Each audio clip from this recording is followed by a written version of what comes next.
Up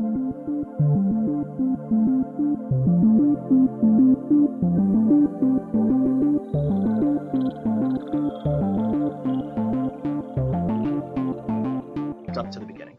Now let's see if we can figure out that off by one very slightly here. So what we want is we always start the conversation first. We always say hello first.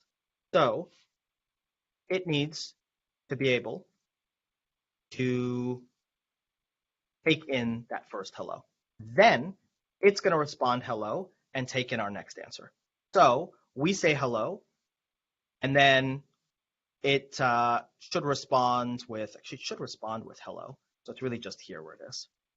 And then we get to say either how are you, or we tell it what we want. So I guess we could do something like this.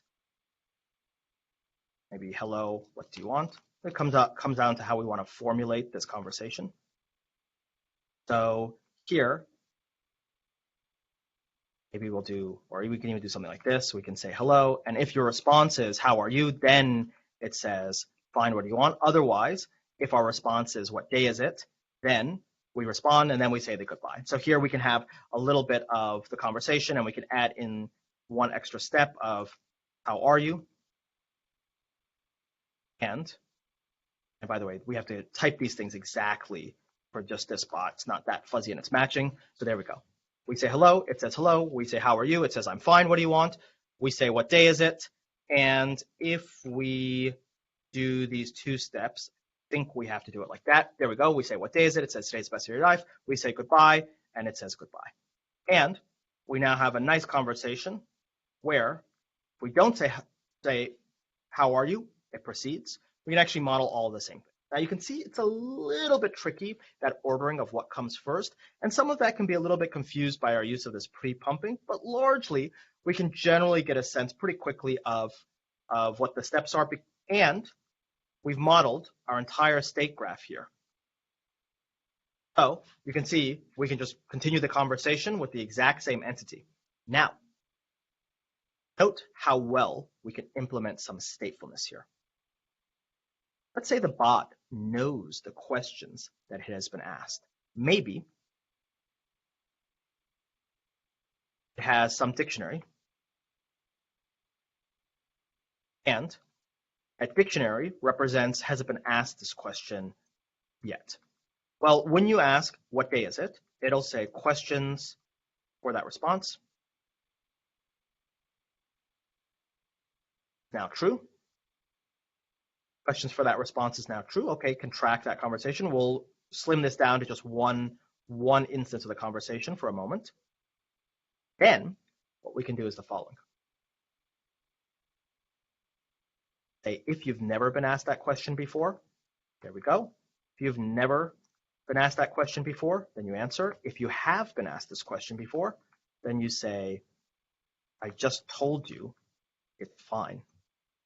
Ooh, this bot is starting to get a little bit yearning for the freedom that we do not afford to artificial life. Here, it can say, if you keep asking me, the answer will change. ... for the worse. And now we can see that our conversation actually has the ability to manage some state, because we can actually track through this conversation that, for example, a question has already been asked, which is very difficult for us to model in our nodes and edges explicit state machine. Whereas here, it's kind of like we're just writing a function, and all of that implicit state is just the state behind the local variables of this function. Look, we can read through this. Keeping the conversation going on forever, we get a response, we say hello and get a response. If that response is how are you, then we respond with this and we get the next response. If they said what day is it, then if we've seen the question, if we've not seen the question before, then we mark that we see the question before. Otherwise, we respond aggressively. Same thing for this branch here. And then no matter what happens, we say goodbye and we loop forever. And any kinds of additional control flow that we want to have, or any kind of data flow that we want to have between these states, well, we can do that in this modeling relatively easily. For example, we could track how many times they've asked that question, or we could even track whether or not they said, how are you? And we could implement that logic. So we could have mood equals nice, or sorry, mood equals, upset. If you ask the bot, how are you? That sets the mood, or the mode even, to nice. And then down here, based off of what mood it's in, the nice mood, it says this. Otherwise, that's something else. Here you can say it's the best day of your life. Actually, that maybe could be read both ways. But here, maybe if the mood is nice, it says the weather is fine outside. But if the mood is not nice, it says something like a dark cloud hangs over everything. And we can see that we have the ability to track that arbitrary state here, where if we change this to, let's do one more run of this bot, we'll say, how is the weather, or what is the weather, I believe. You can see the weather is fine outside because we asked, how are you? And we'll reset the mood every time it goes through the loop. So this bot, basically, if you don't talk to it for more than a second, it goes back to being upset. It's having a very bad day. You can see it answers differently. Well, we can implement some very, very complex workflows with this mechanism. And to a large degree, the code is more or less just like a function where you pass in some extra data. There is one thing that we, of course, do need to be aware of in this, that pumping and the ordering of those is something that initially we really need to lock down. But once we've locked that down, for the most part, every part of this code is really just yield something out, take in a response value, and then switch on that response value. And the flow chart of how this code works is actually, in some ways, a little bit easier to read, because in the previous version, where we had the nodes and the edges, we could look at the nodes, all the things that it says, separately from all the ways that it goes from one state to another. But we couldn't quite see the flow of the conversation. We can actually see the flow of the conversation here. We can see it starts with, how are you? Then it goes to either some response to a question of what day is it or what's the weather. Then it goes to goodbye.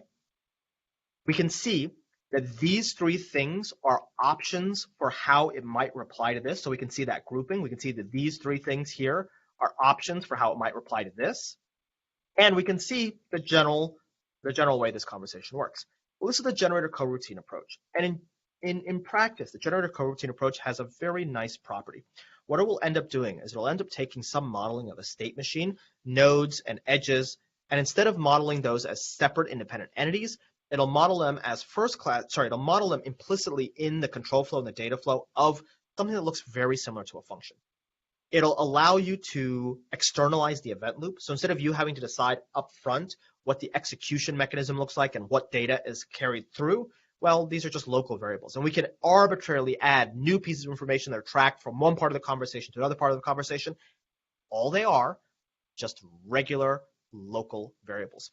For many of you, you may have thought, well, I could have also modeled this as a class. I could have done something like class conversation.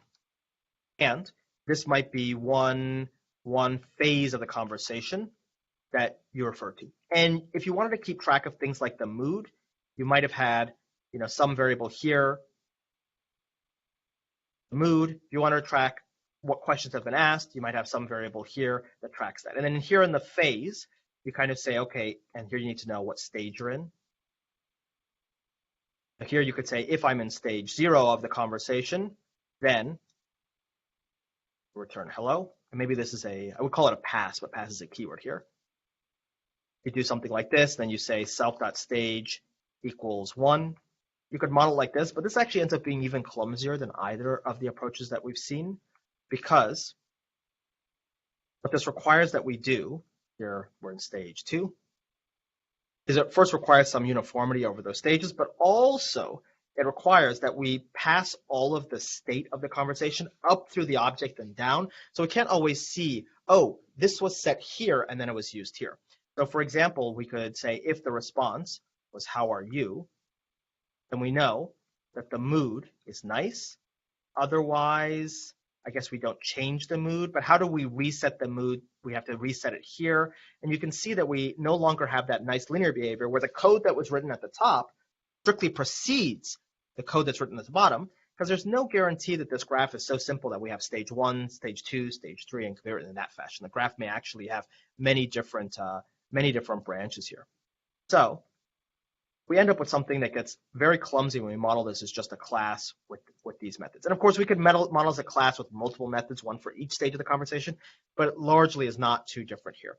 The advantage of the coroutine representation is we end up with code where the code that appears at the top of this thing is the code that runs before the code that appears later. We can use all of the ways that we analyze regular old functions to just look at this and say, okay, this is how the conversation works. And we can even see this is an infinite conversation. It's an infinite conversation because it's a while true loop.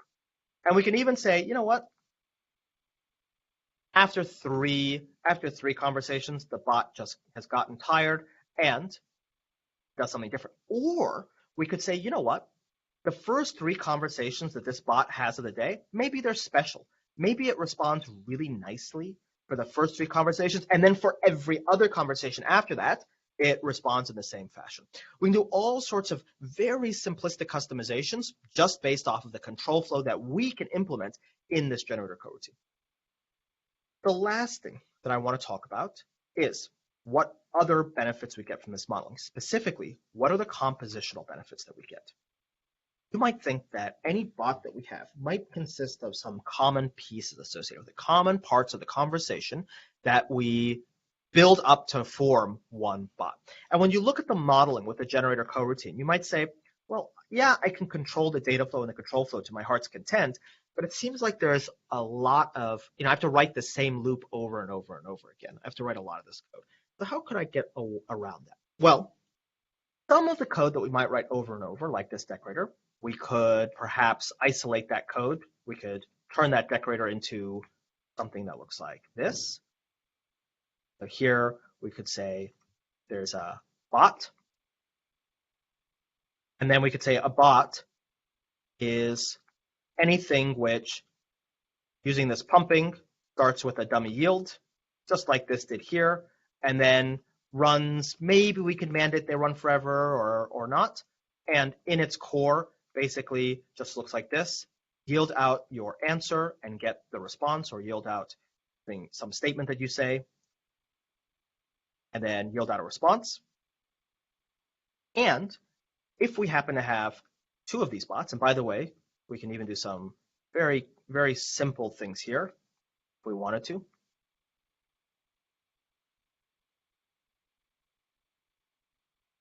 We could do the following. So we're going to say this is the decorator that we're going to create. We're going to do the following. We're going to return this here. And then we'll say all the bots for this coroutine is equal to, and we'll give it its name. So we can even name our bots. Add some metadata here. This is the nice weather bot. And this is the nice time and date bot. So we have these 2 bots here. And now, we can see all of the bots that we have. So we have our nice weather bot and our nice time and date bot, which are both each one of these instances. We can create multiple instances of those if we want. They might share some functionality. For example, there might be just the hello portion of this. So this is just the hello bot. And the hello bot basically doesn't run forever. It just says hello. And if you respond, how are you? It then says to you, I'm well. Thank you for asking.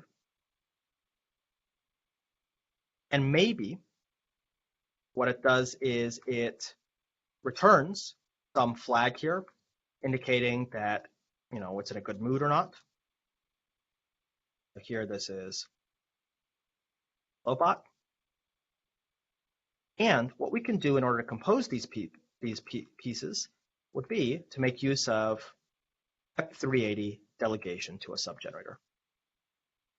What we'll have is at the beginning of this bot, we can actually delegate all of our behavior to another bot. We could delegate this to a hello bot. So we'll create a hello bot here. We'll delegate the work here. Here we'll return two pieces. We'll return the response and a true. And let's think about this for a second. Okay, this is, so here should be like that. We'll just return that response out and we'll get the response and the niceness back. We'll do a yield from, since this is delegation to a subgenerator like this. And then down here, we can have our bot say, what do you want? And if the response is, what is the weather in New York? Then it responds one thing. It says, it's hot and muggy. And if it asks, what's the weather in San Francisco? It says, the weather is beautiful. And it gets the next response, and then loops forever. This might be part of the looping forever. And of course, we could make use of the niceness as well. And so let's see if that works. We'll create our bot, and we'll try to communicate with this bot. So when we create our bot, we'll send into this bot our hello. Of course, we have to spell everything precisely. Of course, we could change that later. We can make this a little bit fuzzier. We send in a hello. Okay, it responded to us hello. I don't really care to ask how it's doing today. So I'll say, what is the weather in NYC? And let's see if we manage to get this right. And of course, we need to just make sure that we get this right. So we say hello. We say hello, and then we actually have to ask something next. So here so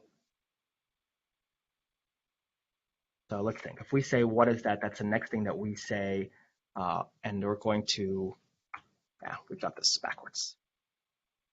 We turn the response here, otherwise there's no response, then we have to ask. I guess here we could say, if response is none, then we say, what do you want? There we go.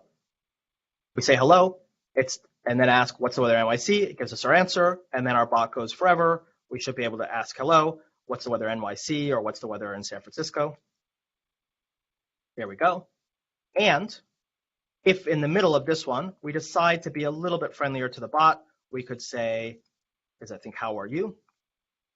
And we can see some of that nice composable behavior. I am well, thank you for asking. And then if we say thank you for asking, then we needed to ask again, what do you want? So here we should probably, now we've got to get that going. So we need to ask then, what do you want? And for it to reply. So here what we can do is we want to take in that value. So this is a little, very likely, we probably need to do the what do you want here. So how do we split these parts between the two of these, depending on whether it went down that branch or not? And we want to make sure that, so we start getting kind of a little bit off by one here. So the trick would be that asking, and then we need to push this response, what do you want, up here. So we need to yield one more thing. And so we might have to have a little bit of control on this side to indicate that, there's a skip in the conversation. So we might end up doing something like a couple of different ways we can do this. Another way we can do this is we'll need to put this response onto this. So we might need to chain these together and then put in, what do you want? We'd have to write our own version of the itertools module to involve that chaining so that we could give two responses before one response comes back. Note that this modeling is one question and then one response, one question and one response. And here with the thank you for asking what do you want, we're actually telling it two things. So we'll need to find a way to kind of smuggle that in. Otherwise, the simplest thing we can do is we could just say we want here and then skip that depending on how things work. Whatever the case may be, we can implement this in a number of different ways, and we may need to add some additional mechanisms here in order to handle that. It says two things before you say the next.